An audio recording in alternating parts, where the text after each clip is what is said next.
ইমারতে শরিয়া নদওয়াতুত তামিরর প্রতিষ্ঠাতা হযরত শেখ কুতুবুল আলম বদরপুরি রহমতুল্লাহ তাআলা আলাইহি ফরমাইতা তুমি যাই সাহাবায়ে কেরামর দৌর ফিরাইয়া আনো, সাহাবায়ে কেরামর দৌর ফিরাইয়া আনো। এক কথার ভিতরে তাই দরিয়া ঢুকাই দিয়েছিলাম।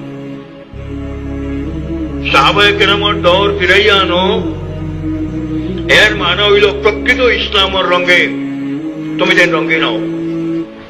প্রকৃত ইসলামের রঙে বর্তমান যে উম্মতে মুহাম্মদের প্রজন্ম, এই প্রজন্মরে গড়িয়া তোল।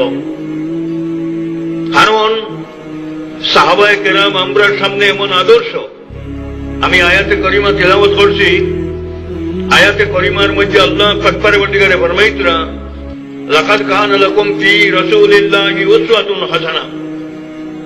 তোমার তান লাগি নবী করিম সাল্লাল্লাহু আলাইহি ওয়াসাল্লামের মধ্যে এক আদর্শ রয়ে গেছে।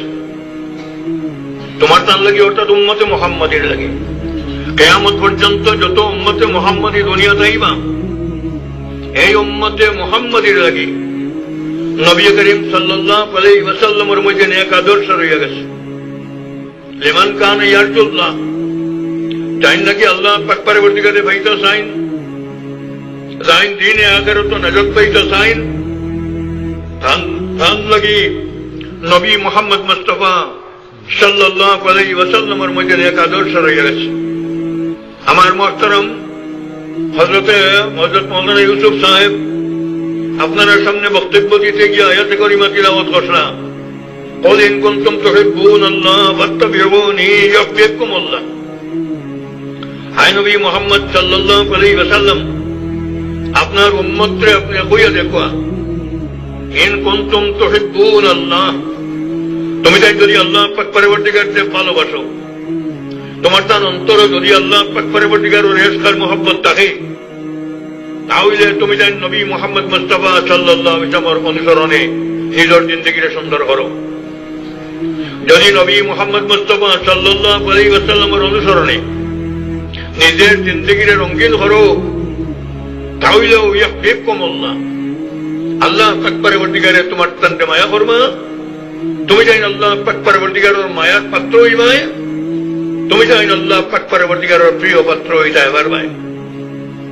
যদি তুমি চাই আল্লাহ পাক পরবর্তীকারের প্রিয় পাত্র হইতে চাও, তাহলে আমি পাঠাইছি আমার হাবিব মুহাম্মদ মুস্তাফা সাল্লাল্লাহু আলাইহি ওয়াসাল্লাম রে। আমার হাবিব মুহাম্মদ মুস্তাফা সাল্লাল্লাহু আলাইহি ওয়াসাল্লাম আমার সবচেয়ে প্রিয়।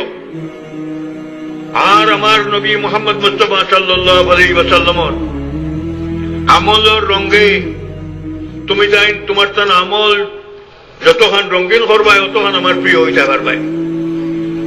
আমার নবী মুহাম্মদ মুস্তাফা সাল্লাল্লাহু আলাইহি ওয়াসাল্লামের আমলের রঙে তোমার তান আমল যদি রঙিন করতে না পারো, তাহলে তুমি যেন কখনো আমার প্রিয় পাত্র হইতে পারতে না। আল্লাহ পাক পরবর্তীকারে একদিকে আমরা সামনে কোরআনে পাক পৌঁছাইয়া দিয়েছেন নবী মুহাম্মদ মুস্তাফা সাল্লাল্লাহু আলাইহি ওয়াসাল্লামের মাধ্যমে। ইসলামের একটা বিশেষত্ব, একদিকে আল্লাহ পাক পরবর্তীকারে কিতাবুল্লাহ কালামুল্লাহ কোরআনে পাক দুনিয়াত পৌঁছাই দিয়েছেন নবী করিম সাল্লাল্লাহু আলাইহি ওয়াসাল্লামের মাধ্যমে। অন্যদিকে আল্লাহ পাক পরবর্তীকারে রিজালুল্লাহ, আল্লাহ পাক পরবর্তীকারের ফকতনে মানুষ, যে মানুষ নবী করিম সাল্লাল্লাহু আলাইহি ওয়াসাল্লাম এই কোরআনে পাকের রঙে তার সমস্ত জিন্দেগি রঙাইছে। এর লাগি হযরত আয়েশা সিদ্দিকা রাদিয়াল্লাহু তাআলা আনহারে একদিন সাহাবায়ে কেরাম একবার জিজ্ঞাসা করলা যে আল্লাহ পাক পরবর্তীকারে কোরআনে পাকের মধ্যে নবী করিম সাল্লাল্লাহু আলাইহি ওয়াসাল্লামের রূপ সম্বন্ধে ফরমাইতরা, ইন্নাকা লাআলা খুলুকিন আযীম। আয় নবী মুহাম্মদ সাল্লাল্লাহু আলাইহি ওয়াসাল্লাম আপনি মহৎ চরিত্রের অধিকারী। হযরত আয়েশা সিদ্দিকা রাদিয়াল্লাহু তাআলা আনহারে একবার জিজ্ঞাসা করলা নবী করিম সাল্লাল্লাহু আলাইহি ওয়াসাল্লামের এই মহৎ চরিত্র কি আসলো? তখন হযরত আয়েশা সিদ্দিকা ফরমাইলা, তুমি জানেন কিতাব কোরআনে পাক পড়িছো না নি? তুমি জানেন কোরআনে পাক যদি পড়ো তাহলে নবী করিম সাল্লাল্লাহু আলাইহি ওয়াসাল্লামের চরিত্র পাইবে। খুলুকুল কোরআন, নবী করিম সাল্লাল্লাহু আলাইহি ওয়াসাল্লাম জীবন্ত কোরআন।